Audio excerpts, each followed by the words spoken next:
شو هي المدينة الدولة الفينيقية؟ ما عنا دراسات كفاية عالجت مفهوم المدينة الدولة الفينيقية، وكل الواضح علينا إنه الفينيقيين كانوا مقسمين لدويلات وكل وحدة منهم مستقلة عن الباقي.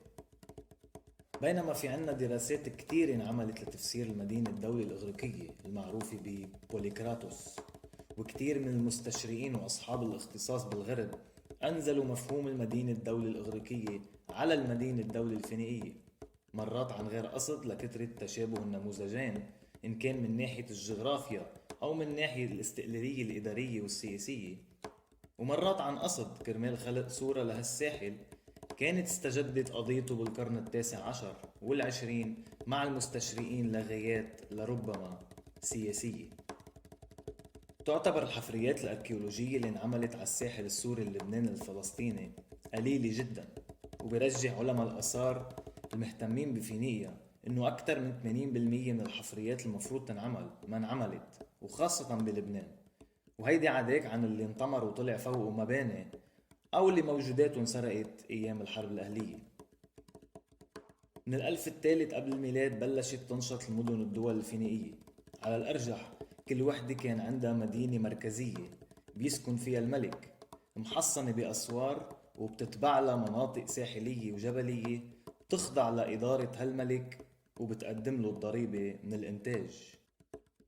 لعبت الجغرافيا دور أساسي باستقلالية المدن الدول الفينيقية، وممكن إنه كانت السبب الطبيعي اللي ما خلى الفينيقيين يتحدوا تحت دولة واحدة وتحت راية مملكة موحدة.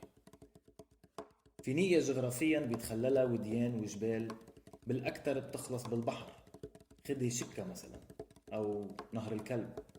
مشان هيك طبيعة الأرض شكلت حواجز طبيعية بين المدن، لا بل على أساس طبيعة الأرض تشكلت هالمدن. وفينا نقسم فينيقيا لثلاثة أقسام. أول قسم الشمال، من مصب نهر العاصي شمالا لراس الشقعة جنوبا، وأوغاريت كانت طيلة الألف الثالث والثاني أهم مدينة دولة وأكثر ازدهارا بهذا القسم. وبعد ما تدمرت ظهرت أرواد، وبالعصر الفارسي استجدت مملكة طرابلس تقريبا بالقرن السادس قبل الميلاد. تاني قسم الوسط، من راس الشقعة شمالا لنهر الكلب جنوبا، جبال كانت أهم مملكة بهالقسم. أما تالت قسم، القسم الجنوبي، من نهر الكلب لسينا، فيها بيروت، صيدا، صور، عكا، وبعض المناطق الموجودة اليوم بفلسطين وإسرائيل. تقلصت مساحة هالقسم بعد غزوات الفلسطو بالقرن الثاني عشر قبل الميلاد، وبعد دخول العبرانيين من بعدهم تراجع نفوذ الكنعانيين الفينيقيين، وبعد هالتحولات تقلص القسم الجنوبي وصار بين نهر الكلب وعكا.